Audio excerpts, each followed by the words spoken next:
First of all, it's an honor to be here. I want to thank you all. Um, I'm a long-term alcoholic and pill addict, and I'm in recovery uh, for about a dozen years. If you see me cry today, don't worry about it.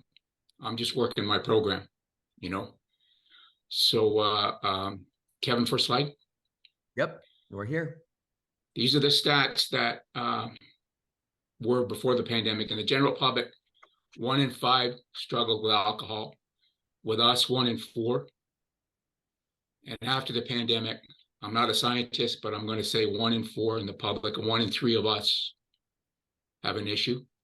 On September 17th, 2011, I drank a 40-ounce bottle of vodka and I snorted a Xanax. And that was the perfect roofie. I passed out. I fell through a glass table in my apartment. The crash woke my neighbor. They called the landlord. They called 911. And they kept me in a medically induced coma for 10 days so my brain could relax. And I have my MRI brain scans, which I'm going to show from October 2011 and February 2019. And my doctor's really happy. There's no change, and she's happy, so I'm happy. And I'm going to explain these to you as best I can with Kevin's mouse. On the left is a normal brain. You see the two little peanuts in the middle? I don't know what they do, but if you go over to the right, those two peanuts, they look like hazelnuts for me. And my brain is supposed to be on the left again, nice and tight to the skull. And if you look at mine, it's kind of it's shrunk down, and I got all these. It looks like Norway, the coast of Norway, with everything that's going on there, you know. And I got that big black circle there, and in the left at the top, and I don't know what that's. That's probably not very good.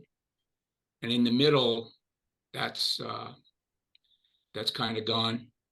This is what normal looks like, and you guys know, you guys and ladies know, executive functioning is in the front. This is where we get our decision making, and that mine has pretty much been shaved right down to nothing in the front there. There's in the middle is our hypothalamus, and I'm not a mental health therapist. You folks are. Hypothalamus and amygdala. That's our beast brain. You're hungry, you're tired, you're thirsty without thinking about it. Where you have brain matter, I have water and body tissue in mine, and I got all these dark rivers going through everything, where it's supposed to be, you know, kind of nice and full like a cauliflower. American Psychological Association. This is how normal people think. Okay, their feelings and their behaviors produce their thoughts. But this is how people like me think. Our perception is my truth. My truth is my truth, you know, and my truths produce my feelings and thoughts. Again, with the MRIs, that's what the American Psychological Association is supposed to think. I'm supposed to think like. But next to that, that's what I think like. Next to that, memory, emotion, personality is supposed to be normal. Next to that, that's mine. I have a video here. It's not mine. It's from Hazel and Betty Ford. I want to thank Kevin because he helped me to put some thought into it myself. So I'm going to ask you to watch this for a minute.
This term, it's a psychological term. I'm going to be quiet for about 20 seconds. I'd like you to read it.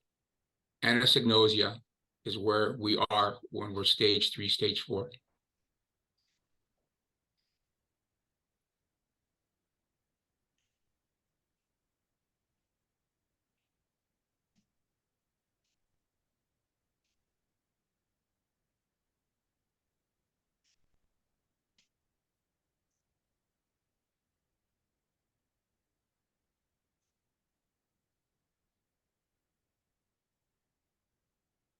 Okay, as I understand it, PTSD is a psychiatric issue, and PTSI is more of a biological one. And maybe one of the mental health professionals during the conference can explain that a lot better than someone like me can.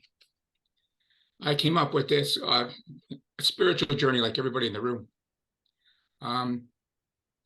Addiction's on the left, and the effects of addiction on anxiety, on depression.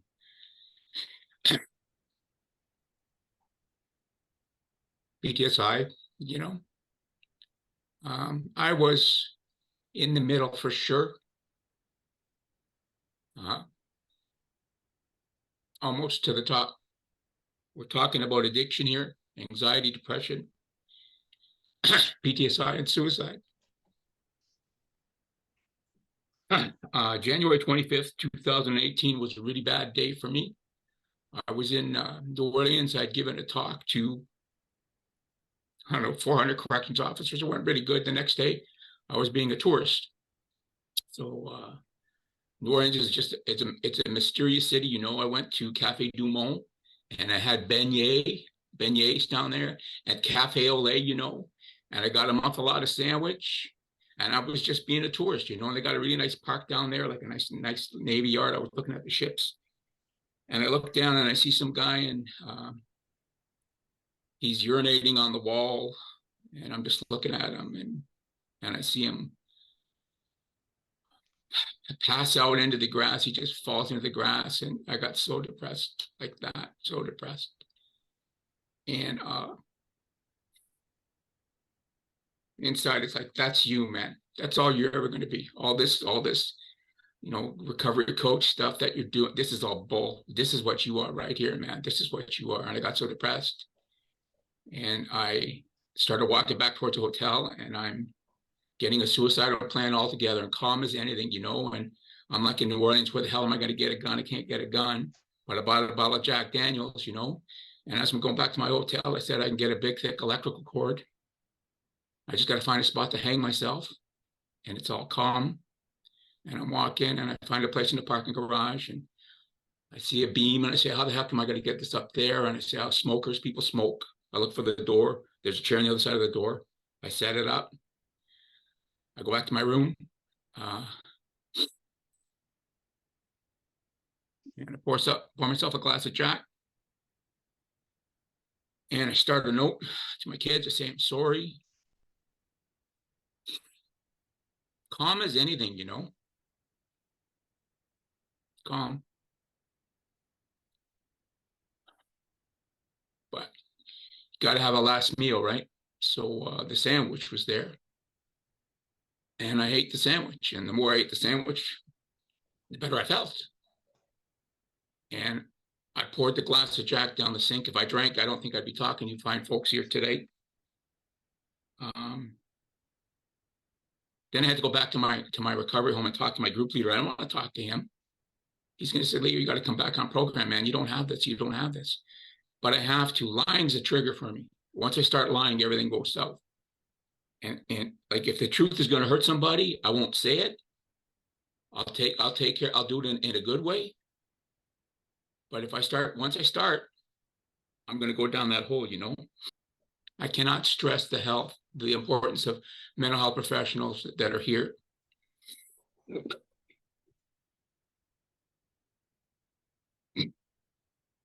Peer support. Peer means me too. And support means you can trust me, So when your day's done, You can't go back and pick it up. But what you do with tomorrow, that's yours. And we all got the same 24 hours. Next slide. Kevin helped me with this beautiful Arizona start of a new day. You know, the U2 song, It's a Beautiful Day, one of my favorite songs. I'm now at the Addictions Academy. I'm a trainer for the first responder program. God has given me a plan. Dr. Callie Estes is my sensei, man. She's one of the most brilliant people in the world. If you want to be a coach, this is a pretty good place to start. Thank you for letting me share. Hello, everyone. My name is Hal Nevitt, and I'm deeply honored and privileged to be here today. Thanks for having me here, Dara. Second time I've done this for you. And I'm here because back in the 1980s, I was a police officer for a local agency here, and I didn't realize it at the time, but a very important issue was going to take place. And that was they came to me and asked me if I wanted to be an undercover narcotics detective. And I readily agreed. And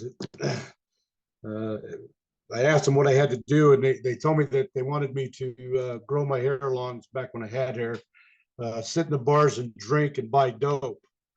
And they were going to trained me to do this, and I always thought that was fairly unusual. They're going to have to train me to do something like that, but I already had the first half of it down. I just didn't know how to do the buy dope thing. And back in the 80s, cocaine was all the rage. And on my first night out with a couple other detectives, I was posing as the money guy, and of course they offered me some cocaine, and I didn't know what to do, so I just did it, and that was October 17th of 1982, and by January 1st of 1983, I was doing 7 grams a day, and in those days, those units were usually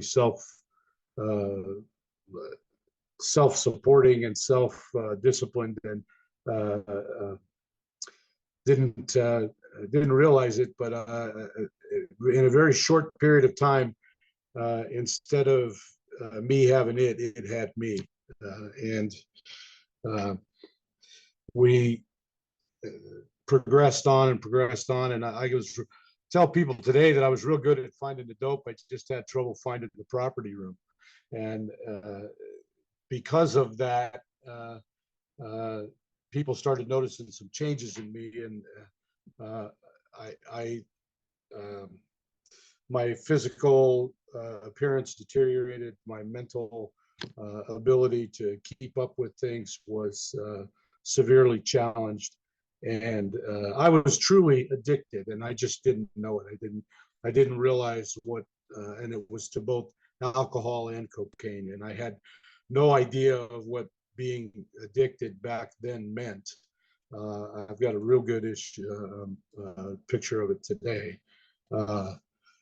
And I had moments where I had some moments of clarity, and in one of those, I decided that I was going to stop doing drinking and stop doing drugs, and I did both of those, and I began to recover, if you will, from the physical effects of it, and the psychological and emotional and spiritual side of things. I really didn't pay a whole lot of attention to, but I did end up stopping using, and it had invaded my marriage. My marriage was pretty much shot, and all because I made the choice. I have to be honest with you about that. And eventually, what happened is on Valentine's Day of 1986, well, first of all, they came to me and they indicated that they were concerned about me, and they moved me out of the special enforcement unit back into patrol. I had to cut my hair and shave my face and bathe every day again. And went back to doing that. And on Valentine's Day of 1986, received a call of a guy with a gun. That guy came charging at me with the gun in his hand, screaming at me to kill him. And I didn't realize it at the time, but he was in the process of committing suicide by cop. And in that moment, I had to react, and I was able to react accordingly. And he died on the pavement 2 feet in front of me. And that was, needless to say, a very difficult situation to manage. And the way I chose to manage it at the time, I had roughly 90 days of no alcohol, and a little bit longer than that of no cocaine. But I found myself back in the same old bar, doing the same old thing. And the concept of denial and this concept of progression were brought home to me at that time. Only I didn't know it. It was only a matter of time. I walked back, went back to work, and one day I walked in a couple of days within a couple of weeks of that shooting, and I walked into work, and they arrested me, for the things that I had done back earlier. And life looks very different on the other side of the wrong side of the booking counter. And I wound up going to a treatment center, and found myself standing in front of a judge, and the judge sentenced me to prison. And I went away, and I was right in the middle of trying to figure out what this whole recovery aspect was about. And I was going to 12-step meetings, and I had a sponsor and all that kind of stuff. And I got really angry about the fact that I did all the things that they told me to do and wound up going to jail anyway. And so I stopped, I took it out on me. And just a few words about being a cop and being in prison. It's a horrible, horrible place, and fraught with all sorts of darkness and evil and danger. And there's only one way I could have survived something like that, and that was through a power greater than me. And I had some very dedicated people that came alongside me and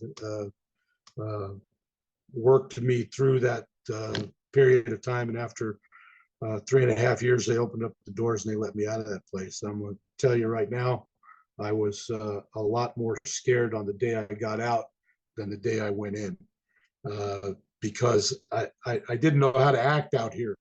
I didn't know what to do. My best thinking got me in there. And back in those days, there wasn't all of the awareness that there is now about the things that impact police officers and first responders and dispatchers and firefighters and all that kind of stuff. The world has changed.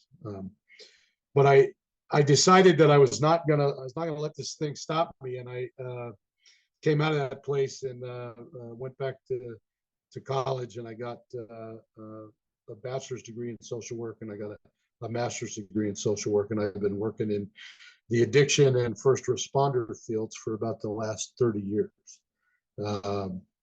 Hasn't been necessary for me to take a drink of alcohol or do any drugs in the last 13,606 days.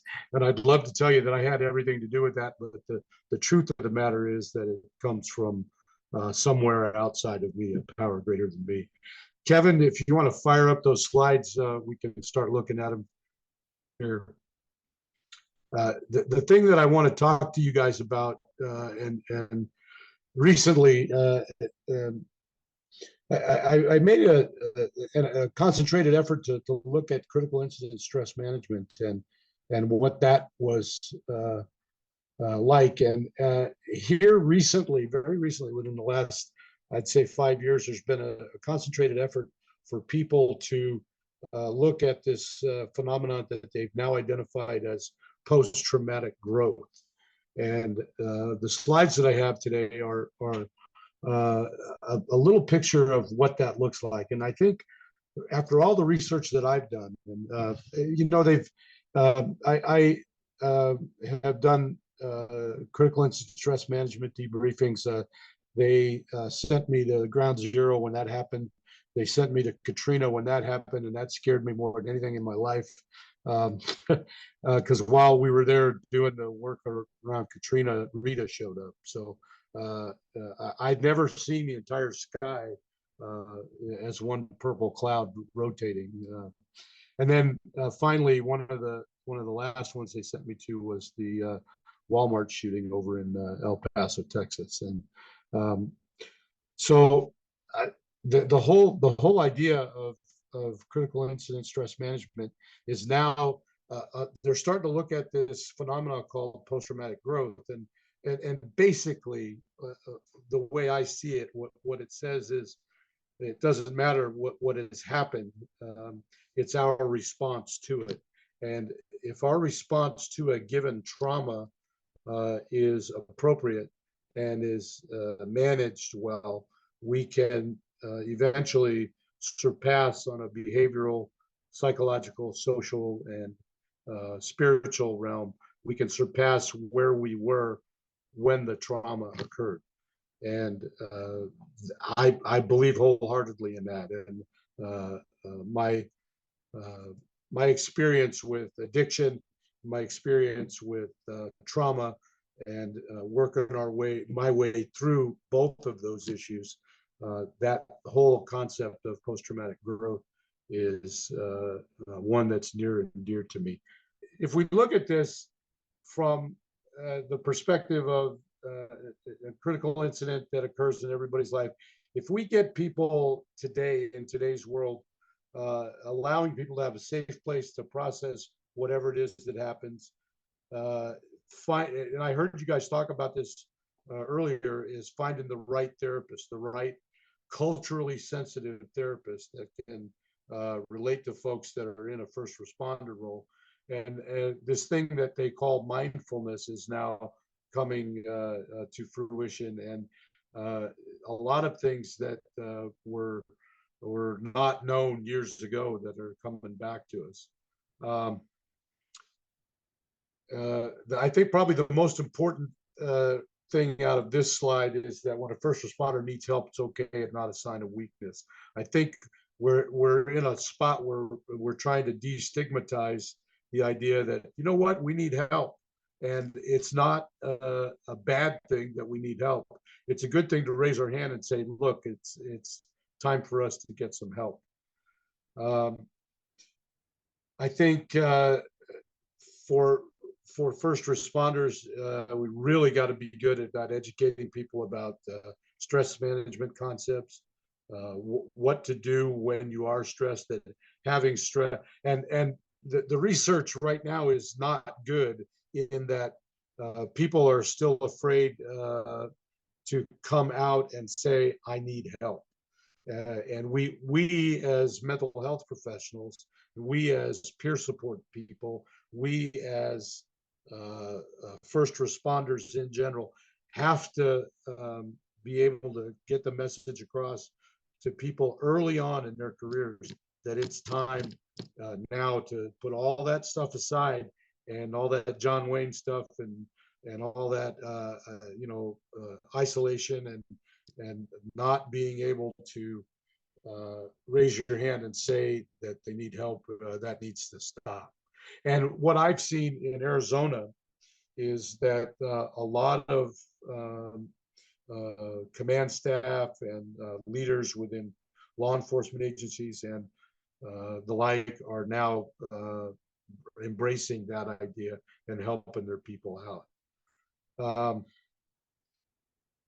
Yeah, there it is right there. The first responders need to understand that feelings and emotions are not unusual for the profession. And then one of the things that I do in a first aid kind of situation is help people understand they got to get right back to wherever they were, whatever they were doing to manage stress and to have peace and harmony in their lives, they need to get back to that as quickly as possible after the incident. Here it is. This is my mantra. Hope is the most powerful force in the universe. And one of the things that I like to do with people is to implant this idea as quickly as possible, and to help people understand that adversity is going to come, and it's long held that those things that don't kill us make us stronger, and that I believe is 100% true. And what I try to do with all my individual clients, and especially with my first responders, is to have them reach back out and grab that piece of hope again, that tomorrow is going to be just a little bit better than today. And there's always the room for that in people's minds. Oh, by the way, my wife created this. And I had on the original one that I was going to do, I had a page with my contact information. I'll make sure that I get that back to Kevin so that he can distribute that. As it stands, I think that's everything that I've got for you today. I appreciate, again, very grateful to be here today. I'm grateful that I'm here fully clothed and in my right mind. And I'll turn it over to my buddy, Patrick. So, between you and Hal so far, and Patrick will hop in here shortly, what I wanted to ask you guys was, so far, talking about your journey of recovery, obviously both of you guys have decades of use and now recovery from it. What have you found to be the hardest parts of recovery, as you've gone through so many years of trying to stay sober? I'll jump right in on that one. And I don't know why, but the most difficult piece for me was watching other people drink with impunity. I see people that can drink and not get in trouble, and gosh, I wanted to do that. I wanted to be that way, and I kept trying to make it so, and it just isn't. I'm biologically, psychologically different than average temperate drinkers, and I can't do that. So that was my biggest hurdle. It's not so hard anymore, but it was in the beginning. Yeah, and before Leo answers on that piece, I want to add 2 cents on that. I feel like the average drinker or the average person who's addicted to alcohol, they usually go through that exact same process where they, at some point in their recovery, say, I think I could do this casually. I think that, I think I have this beat. I think that this is no longer a problem for me because I was able to stay sober for a certain length of time. So then they start saying, well, maybe I could just have 1 drink when I go out. Maybe I could just have 2 drinks when I go out. That was me. Yeah, all right. So time and time again, I mean, it happens all the time. So many I kept trying to recreate the experiment, and it just didn't work. And I was just so steeped in denial that it'll work next time. Right. Yeah. Leo, what are your thoughts on that, sir? Even though I'm sober a dozen years, man, when 2 doctors told me, you're done. You keep going. You got 6 months. You're done. And you all saw my brain. That's my skin in the game. This is why I do what I do. It still comes back. I was at a conference before the pandemic in the States, in Michigan. I gave a talk. I was going to do a talk the next day at another hotel. And I went downstairs to book my Uber. I go back to my room. I'm walking by a hall where the hospitality suite was. I hear a swear, "Hey, Leo." I look, there's nobody in the room. There's 2 pitchers of beer in the room with a sign "free" on it, free. And I stopped dead in my tracks. And I wanted it. I wanted to go in. Who the hell's going to know?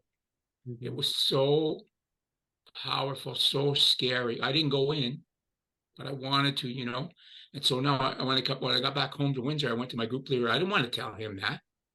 But I have to be honest, lying is a trigger for me. So I have to use the tools that I have. We all got the same 24 hours. That's just the way that it is, you know. And if there's a beer in front of me right now, I'm not happy. Am I going to drink it? Probably not. Am I going to think about it? Ooh, I don't know if that ever goes away. Recovery is possible, though. That's really true. But you got to use your tools, man. You got to use what's been given to you. And people think that I'm helping them by talking about my stuff. This helps me too. This is therapeutic for me too. Lying is a trigger for me, man. I'm a fall down drunk. I'm a fall down Xanax, pillhead, addict, roofie. That's what I am. And with God's help and other people who are like me and my higher power, I'm in this room with you all today. Yeah, you know, it is so like people commented on it, so real what you guys are talking about, because I think so many people really struggle with this, and the lying and the deceit, it happens too, especially in specialty details. You know, like when we have folks that are operating, and how you were doing this in on narcotics and UC work, undercover work, like you learn how to manipulate people, you learn it, and it becomes an adrenaline rush to try to deceive people, right? Because it's like, can I get away with this? You know, will this person know that I'm lying? And then truthfully, I mean, where I hear you guys coming from is ultimately you were lying to yourselves. You know, yeah, you could fool people, but you were really fooling yourself to believe that you could do more than you actually were capable of doing, which was staying sober at the time. Right, exactly. And I'm so grateful for the treatment people helped me to understand that I didn't have to get, 20 years sober in one day. I just had to do one day. And then I can do 2 days, and then I can do 3 days. And it was painstakingly slow, but that's the way it needed to be for me. And it's good. I woke up in my own house today. That's a good start for a guy like me. Yeah. I'm gonna pop in again real quick. I was in trouble long before I had my badge, way before I had my badge. You know what? When I was 8, I got raped by 2 men in an alley, and it was done. My whole life. If you knew me, you would hate me too. My whole life, and part of me is still like that. Still got the scars. They don't hurt so much, but they're there. They're there. And again, rooms like this, really therapeutic. It's not going in and crying in front of a bunch of people I don't know. You know what? Maybe somebody hears. Maybe somebody hears and says, you know what? I'm not alone. Yeah, well, Leo, thanks for sharing that too. You know, the sex assault on males happens with great frequency, and we do see a lot of substances arise from it, where people are self-medicating from a very young age trying to overcome that stuff. And, just last week I was chatting with someone, I was actually chatting with Patrick to try to get him some help too. But it also leads into things like sex addiction. Like those are things that we constantly see in the addiction world, right? Is addiction to substances, then addiction to sexualized stuff, because we're trying to overcompensate for things. And I don't know if that, I don't want to put that on you, but that is very common in terms of what happens throughout people's lifespan. We underestimate the effects of sexual assault on people as it relates to abuse of substances, but it's so common. And I like that Jennifer just said adverse childhood experiences, right? The ACEs study is really the reference to that. You guys must have seen that in your work too, I'm sure. Leo, you were going to go off mute. Yeah, I'd love to hear your opinion.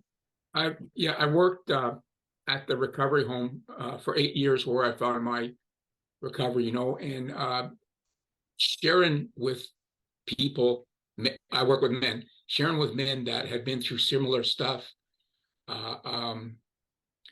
It's not rare. I think that's why most of us, got into this type of work, because that ain't never going to happen to me again. I wasn't the toughest man in the world, but I learned how to fight. And whenever I got into it with anybody, I had 5 minutes. I had 5 minutes, because that was never going to happen to me again.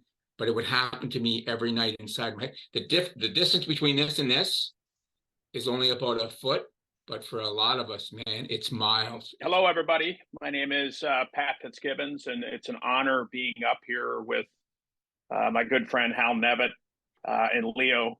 And yeah, it's good to be here. And thank you, Dr. Dara, for having me on. So I did 23 years in law enforcement in the great state of Colorado. I've since moved to Arizona about a year and a half ago. But before that, I was in the military, and I always wanted to be a police officer. I come from a line of Chicago cops, and I always wanted to be a cop, but I wanted to go in the military first. So that was my initial route. A lot of first responders, as we probably know, they take that military route first, and that was me. So when I got out of the military, I moved back to Colorado and got into the police academy. And I was fortunate to get a job. I spent my time between two agencies in Colorado, one in southeastern Colorado, and then one in kind of the Denver metro area in Boulder County. But when I retired in 2019, and like everybody knows, Hal and Leo and everybody on that's listening, there's ups and downs, with the job. But I was ready to retire.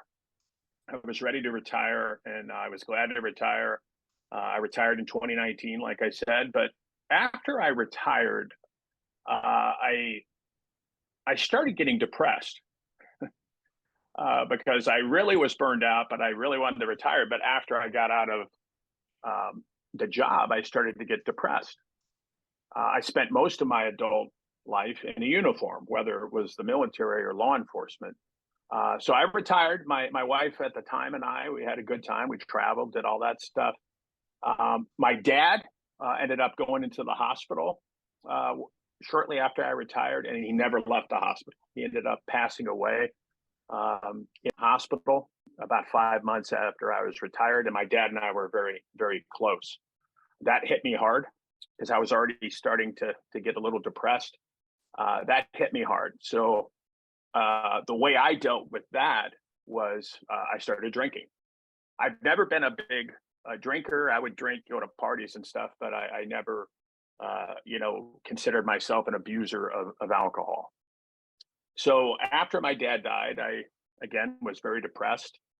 And then I'll never forget what was probably the pivoting point, the catalyst that would change my life trajectory. So my ex-wife and I was married twice, our first time for 20 years. I have two beautiful kids. My ex-wife, my first ex-wife, still feels weird to say that, but my first ex-wife is a wonderful woman. We talk a lot. We're good friends. I got married again. So I'm talking about this happened with my second ex-wife. We were a blended family, and it was the holidays. It was December 2020. And my son, who is in the Air Force, still in the Air Force, all the kids came home, and we were celebrating the holidays together. And I remember December 27th of 2020, I was upstairs in my bedroom with my wife, and my stepdaughter screamed for me to come down the stairs. And so I come down the stairs, I come into the kitchen, and I see my son laying on his back. Of course, as a parent, I was scared and fearful. So I run over and I asked my stepdaughter, what happened? And she said, I don't know. Devin, my son's name is Devin. He came up the stairs. That's where his room was, in the basement. He came up and just fell over. So, okay, I'm freaking out, but I got my first responder hat on. I'm doing sternum rubs and all kinds of stuff, trying to get him conscious, and he's in and out of consciousness, glassy eyes. So I was blessed in my agency I work for that, I lived and worked in the same city. So we were fortunate. I knew the hospital was about 5 minutes away. So I knew the bus or the ambulance was going to be there fairly quickly. And so told my wife, I said, get on the, call 911. The ambulance gets there about 5 minutes. They come in, they start assessing, asking questions, doing what they do. God bless them. So they, put my son on a gurney. They take him out to the ambulance. I'll go out there and say, I'm going to be right behind you, buddy. I love you. And so I come back into the house. My ex-wife and I, or my wife at the time, are getting ready to leave. And I said, hold on, I want to go downstairs and check out, Devin's room. just to check it out. So I go downstairs and I open up his bedroom door, and he had just vomited everywhere, just everywhere. And so his room was in disarray. It was a mess, which was uncharacteristic, him being on leave from the military. So I'm thinking, okay, it's a medical issue, and they're gonna take care of him. So we get up to the hospital, and during COVID, so couldn't see him right away, but eventually I was able to see him in his ER room. So I go in there and I grab his hand, and he's cognizant and he's aware now. And I said, buddy, what happened? And he said, I don't know, Dad. I just came up the stairs and fell over. I said, well, they're going to take care of you. I know the ER doctors up here. They're very good. They're going to take care of you. And so when I left the ER room, I got a text, and it's from my stepdaughter, who screamed from the kitchen to come, that found my son, or her stepbrother. And she was the one that was texting me. And so I call her, and she said, in the text, she said, you need to give me a call. So I called her, and she said, when I was downstairs, cleaning Devin's room, I found some suicide notes. And he had written a suicide note to me, his biological mom, and his biological sister and stepsisters. And that just crushed me. That crushed me. And I was crying. And it still tears me up when I think about it. But so one of the hardest things I ever had to do, and I started thinking of what signs did I miss? He had been isolating a little bit, and just putting the blame on me a lot, because maybe I missed something, like all first responders do. And I go back into his ER room. I grab his hand, and I'm crying, and I asked him. I said, son, did you try to kill yourself? Did you try to hurt yourself? And he said, yeah, Dad, I did. And so we cry. I never asked him why. My view was he was struggling enough. And so I said, don't worry. I said, they're going to take good care of you. And my son's initial fear, and my fear, was that the Air Force was going to kick him out, because I was in the Army a long time ago, and it was a different world back then when it came to mental health and things like that. But I was afraid that, and he was afraid that they were going to kick him out. And the Air Force did the exact opposite. They embraced him. They took amazing care of him. For about 3 months. He had very intensive treatment, and he's thriving today, which I'm so proud of him. And he's my rock, along with my daughter. But after that incident, I started to continue to slide. My dad died. My son attempted suicide. I just started sliding. I remember when my son was lying on the kitchen floor, attending to him and trying to get him away, all those memories and all those visions of trauma and death and suffering that I saw in the military. And now I'm seeing, I saw it in a career in law enforcement, like a lot of us on here. It was all flooding back to me. And so I started drinking heavily after my son attempted his suicide. And again, I just started continuing to slide. It got to a point where my wife said, why don't you go down to Arizona and take some time for yourself? Because I have a lot of relatives in Arizona, in the Fountain Hills area and the Phoenix area. And I love Arizona. So I said, all right, I'll go down to Arizona and take some time. So I go down, spend about a week in Arizona. And, I call my wife to pick me up the day I'm supposed to come back. She says, why don't you just take an Uber from Denver International, and I'll see you when you get home. And I said, okay. So get there, get back to Colorado, get back to my home. I walk in the door, we start talking, and she said, I want a divorce. And I was devastated. I was hurt more than anything. I wasn't really angry. I tell people I wasn't really angry. I was just hurt. I was already in a bad place. But then I thought back to the repeated times my wife told me. She said, Patrick, you need to get some help. You need to get some help. You need to talk to somebody. And what did I do? Like most first responders, I poo-pooed that idea. I said, no, I got this. I'm fine. I got it. I can take care of myself. I got this. I can stop drinking anytime I want to. All the stuff we all know. And so she says, I want a divorce. And so I went through a pretty contentious divorce. I stayed in the house for a while, and then she stayed in the house. So I ended up moving in with my brother, and that was very humbling. But he took me in, and so I remember it got to a point where I started contemplating suicide, and I started writing it out. My day would consist of, I don't know if anybody's ever seen Groundhog Day.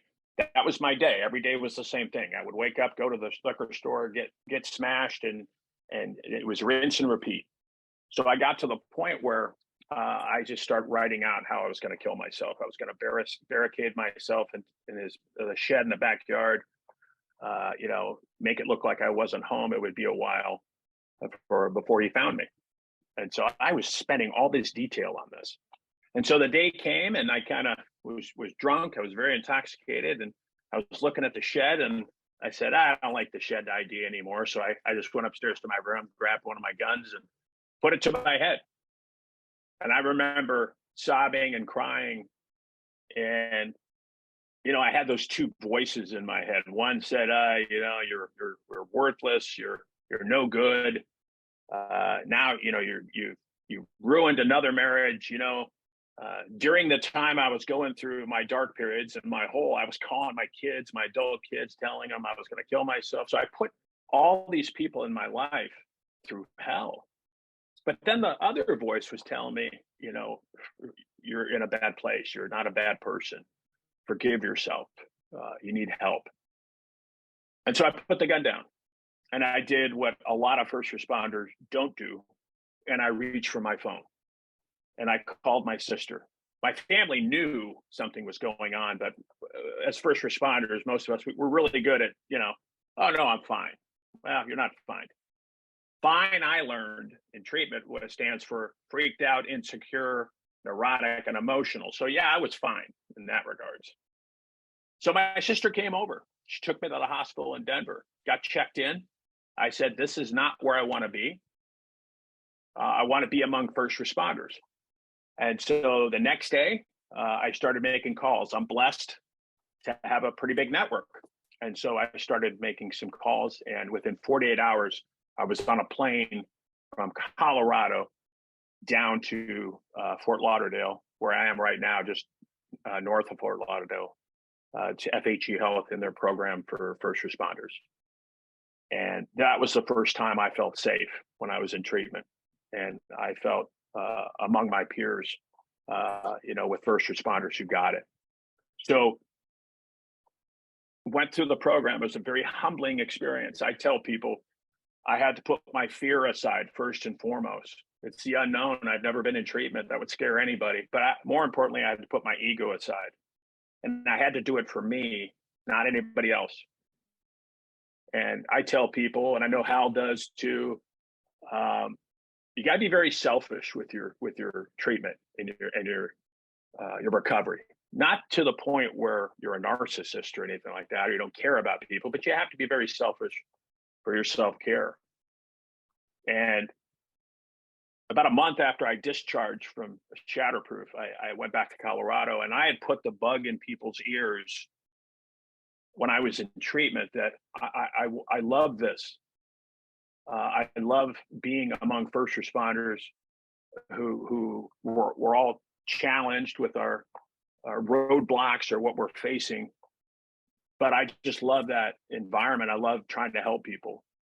And so about a month or two after I got back to Colorado, I got a call from the CEO, and he offered me a job. And I started crying. And I was so blessed that now I'm in a position to be able to help somebody, first responders. And if I can't help them, then I'm going to do my best to get them other resources that they can use as a first responder. I think the latest stat I saw for everybody is 38 to 40% of first responders out there, not just cops, but fire, EMS, corrections, are suffering from addiction, mental health. Usually it's both. That's the number we know about. So the chances are it's much, much higher than that. because people, first responders, are so afraid to come forward. And I tell people, we've come a long way, but we still have a long way to go. A lot of it is organizational culture. Every department's a little different. Some departments are more willing to help their first responders. Some are like the old school, suck it up. This is part of the job.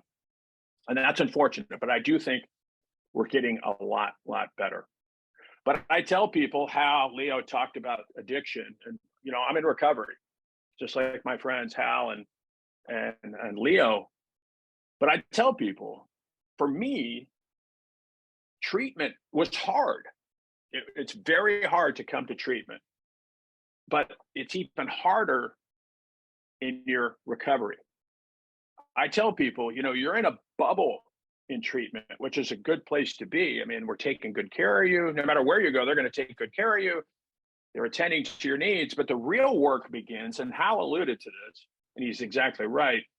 The real work begins when you go home, wherever home is for you. That's the real work. I will always be in recovery. Always. Leo will, Hal will, and there's nothing wrong with that. We're in recovery. But it's a nonstop, I don't want to use the term battle. Maybe it is. It's a battle. And you know who controls that? You. I tell people all the time, you're in control of your recovery. You're in control. I talk to people that have come to treatment. They come down to Florida. They go through our program.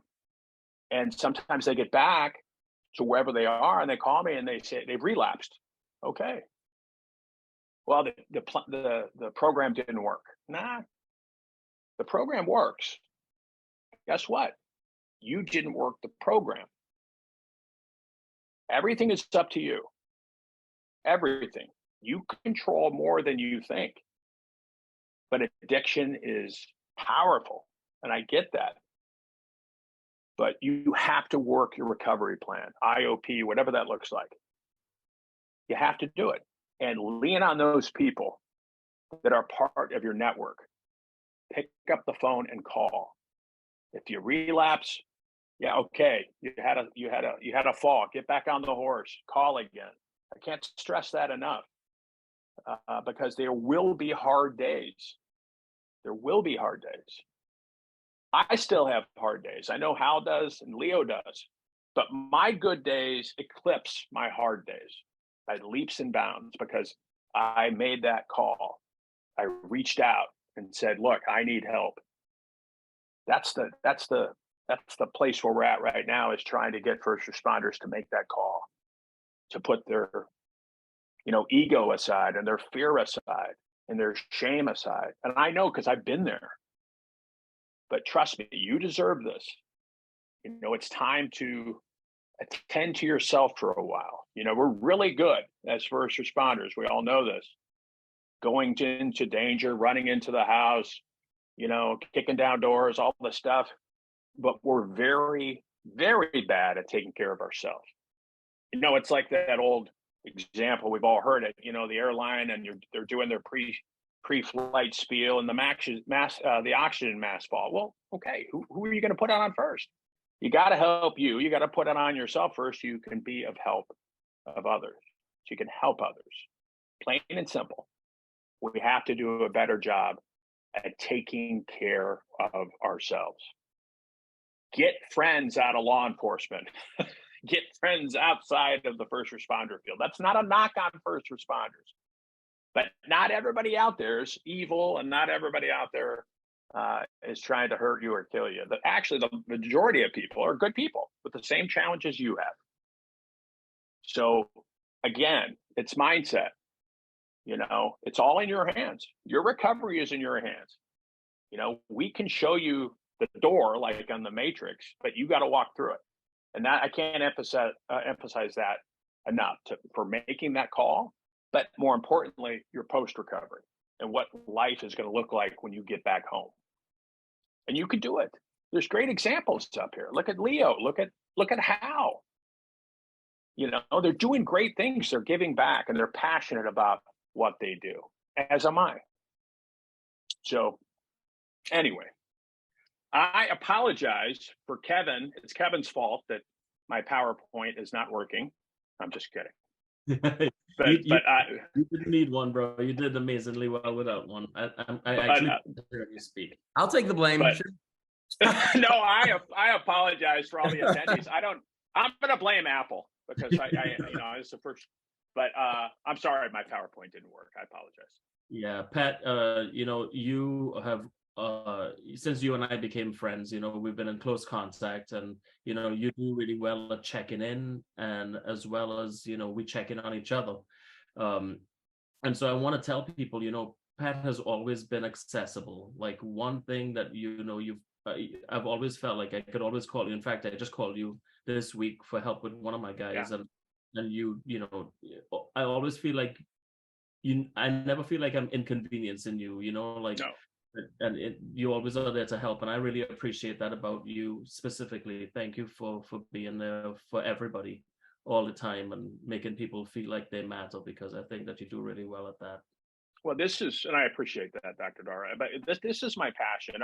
And yeah, I take a lot of time for myself and I decompress, and, I have my me time. But, when I give somebody, because I'm just, I tell people this, I was empathetic as a cop, but I am much more empathetic now than I ever was as a cop, because you know what? I've been on the patient side. And as well as the other side. And I'm not just talking about first responders. I'm talking about everybody out there who's suffering. I'm much more empathetic. So when I give somebody my number and I say, call me, I'll help you, I will, or do whatever I can for you, I will. We're all on the same team. We're trying to help our brothers and sisters, and that's what's more important. And this, Dr. Dara, when a first responder is in crisis, they need help now. They don't need help a month from now, or they don't need help 2 weeks from now. They need help now. And we're really good with, the Shatterproof program is, okay, let's get you on a plane, bro. Let's do it. Yeah. We'll get you down here. So thank you for the kind words, sir. Yeah, you're welcome, and as well deserved too. I mean, because, and you're right. Like, this guy that we were trying to get help for last week, one of the programs told him, "Yeah, we'll take you in a month," and I was like, "Come on, man, that's never going to happen." No, I mean, and I understand, that they're busy, obviously. Yeah.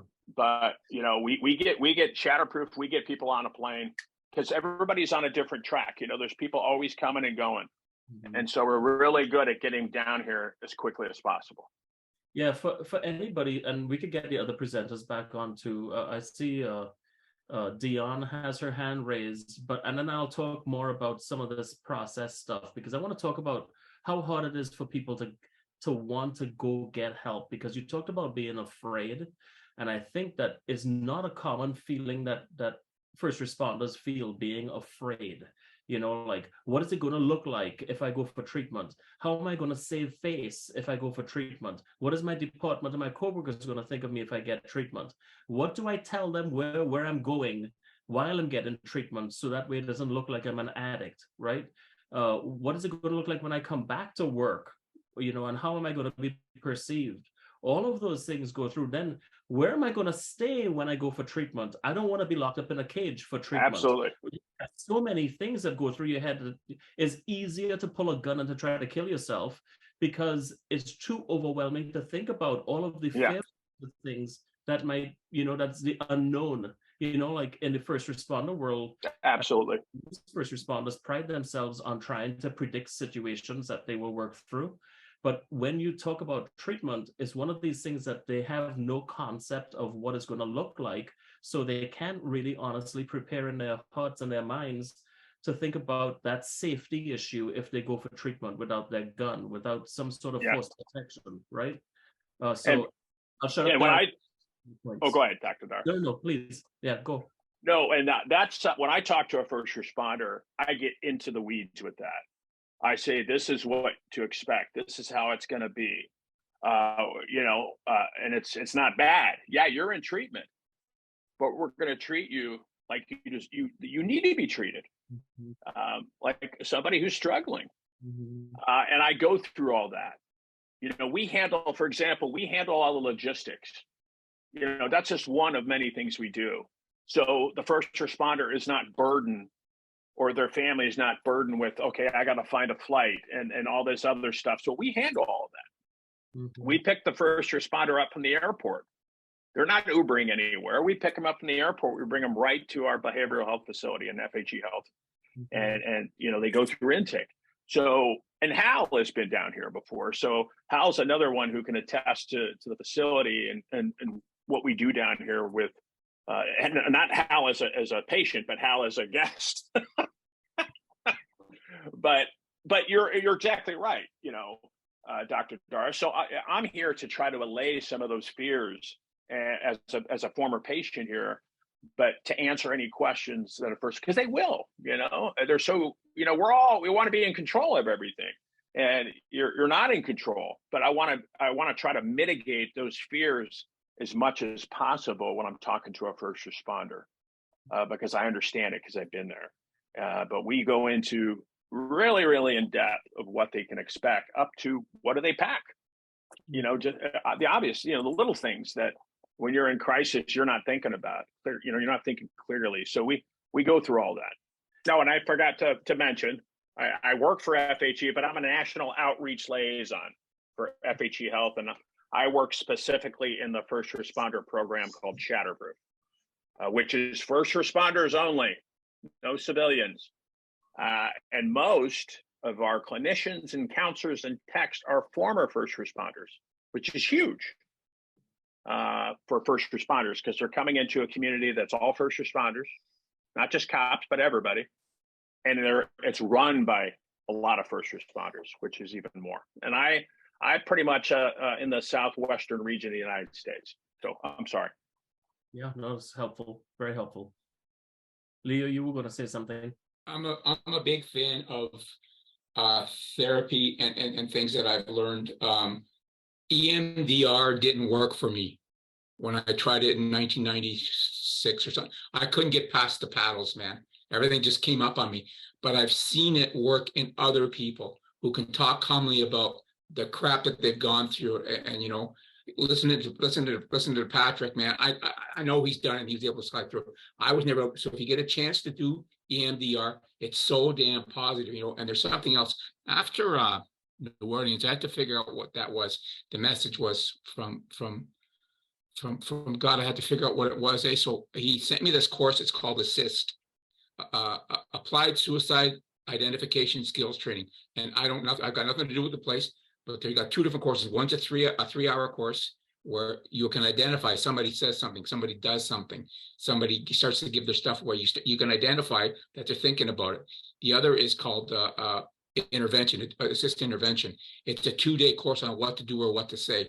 That should be standard for first responders right across the board, If you want to help somebody who's thinking about it or identify it, it's so good. It's so good. Yeah, thank you. I agree with you. It is a great program. Assist program is a nice base program that everybody should have access to. The things that lead us towards that road, though, I mean, I heard suicide stories, and all three of your stories is that it seems to be, in my experience, that the alcohol is usually a lubricant to be able to try to move forward on a suicide plan. This is something that I hope that a lot of people pay attention to, because when we drink, sometimes it's not just drinking alone, it's including some of that depression, and the depression allows us to be able to act on some of the impulses that we have. Because when you're depressed, your mind fools you to believe that what you're experiencing is the only truth, that there cannot be another truth, that you are stuck like this and it's always going to be this way. It'll never change. So what's the point in trying? And I think that's where people get tripped up, because they start to believe, as we use these words, the fake news messages, that our brain gives us, to believe that to be true. And that's hard. I want to talk about EMDR. So EMDR is very popular, of course, but there are many modes of treatment for trauma therapy. And I want people to know that As Leo said, for him it didn't work, but for other people it might. There is another version of EMDR which they don't like to associate it with, but I think is just a spin-off of it. But it's called ART, Accelerated Resolution Therapy. People are not using verbal stuff. In fact, Brianna just texted on it right now, which is awesome. And so that is another version of EMDR, in my opinion, that people could utilize. Don't discount. I mean, old school people like me that have been in the field of therapy for 27 years, we use cognitive behavioral therapy, and it has worked fantastically with first responders, addictions, and other sorts of trauma issues. So you could work with a number of different people that have different modalities and get effective treatment. I think when it comes, and just going back to addictions, some of the things that we get involved with is that people have the effort moments, right? And so, there's a differentiation, and I put it inside of here where there's a difference between lapse and relapse.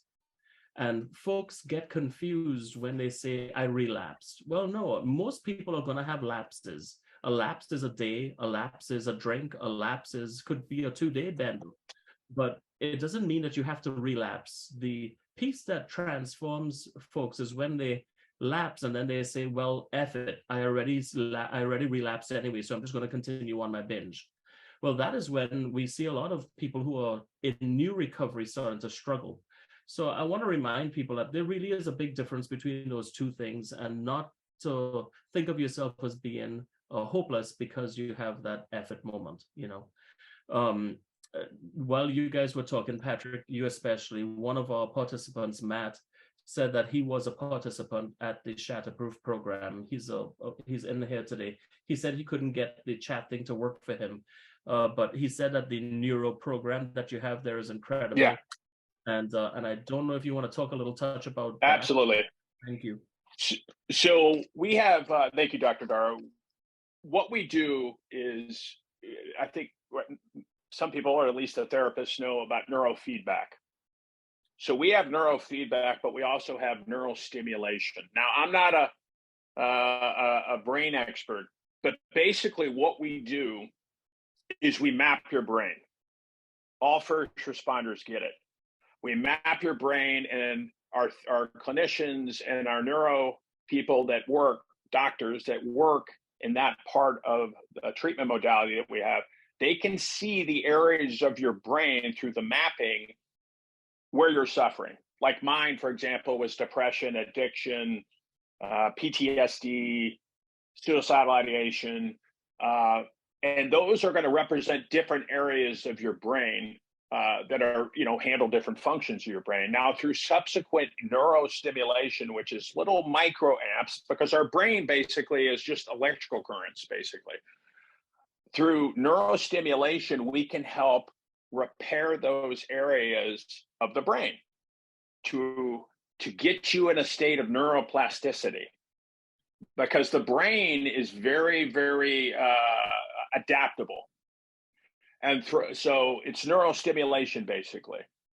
I felt the results after about 5 treatments, where it was like, oh, wow, it was like a light switch that went on. Coupled with the other treatment modalities we do down here, we teach you breath work. We teach you go through acupuncture, you have a nutritionist, you go through all these different, like Matt knows, all these different modalities that we do. But the neurostimulation is something all first responders get. We want our first responders here to do at least 13, 14 sessions. And our treatment continuum, if I didn't mention, I don't think I did, is about 30 days for first responders. We don't want to be a program where you're here for a week and we're okay, bye-bye. We want you here for a while, because we want to get you better, reset, so you can get back to your life when you go back. So that's neurostimulation. Again, I probably didn't do it justice, but it's amazing what we can do down here. And the brain is amazing. And the brain can heal.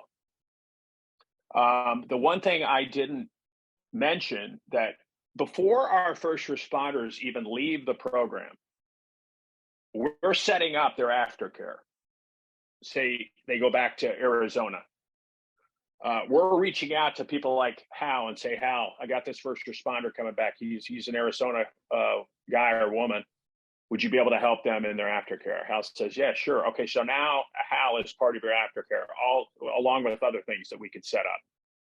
So we set that up before they even leave the program, a couple days before they leave, or a week before they leave. We're working on that, so they can hit the ground running when they get back. Not only that, but now you're alumni, like Matt's alumni, I'm alumni. So now I can participate with alumni stuff that we do with FHE and Shatterproof, like get on weekly Zoom calls, because everybody's all around the world or all around the country. We have alumni retreats. Our alumni is very active, which is good. You want an alumni portion for the aftercare or for the patients that are no longer in the program. So Dr. Dara, I know I kind of digress a little bit into aftercare, but that's neurostimulation. And for anybody out there, I didn't do it justice. If you send me an email, I can shoot you off a digital brochure that goes into a lot more depth about neurostimulation. That's great. But Hey, it's a game changer. Can you put that in the chat? Are you able to put that digital brochure in the chat if you can somehow? Let me see if I can. And you could do it at any point during the day, but that would be super helpful. So as we are looking to wrap up here, any final words of encouragement from you, Leo, Hal, Pat, that our folks who are considering treatment could get the strength to be able to follow through and to try to get that? Okay, I'm going to push my way in as a Canadian now. I'm going to go in first, okay? If you were first last time. If you wanna be able to figure it out, recovery is possible. You got to have faith in your higher power. You got to have faith in others, and you got to have faith in yourself. You have to be able to forgive others, and you have to be able to forgive yourself. If I could give any advice to anybody, it's about this. Know when you're talking to the person and when you're talking to the disease. Because when you're talking to the disease, I'll tell you anything. I'm a liar. It's very helpful. All I want to leave you guys with is that there's always hope. Hope is the most powerful force in the universe. And hope combined with your action, you're taking accountability for what happens to you is going to produce a good result. Amen. So, and I would say that whatever you've done in your past, whatever mistakes you've made, whatever you're struggling with right now, that doesn't mean that's who you are, and you have to stay that way, because every day is a new day. And you're not alone. You know, I mean, when you're struggling, you're going through challenges, Leo and Hal can attest, I can, and many others, you feel alone, but you're not alone. Mm-hmm. And that's where a good network, people like Dr. Dara, Hal, Leo, me, just pick up the phone. You're not alone. You can recover. You can get help. So God bless it. God bless everybody. Yeah, thanks, Patrick. And I'll add on to your piece, which is first responders tend to push others in front of them to get help first because they think that there are limited resources and they want other people to be able to benefit from it before they do. And Absolutely. there's more than enough help to go around. You don't have to stand in line and push people in front of yourself. Take the time to, one of you guys said it before, be selfish in your recovery.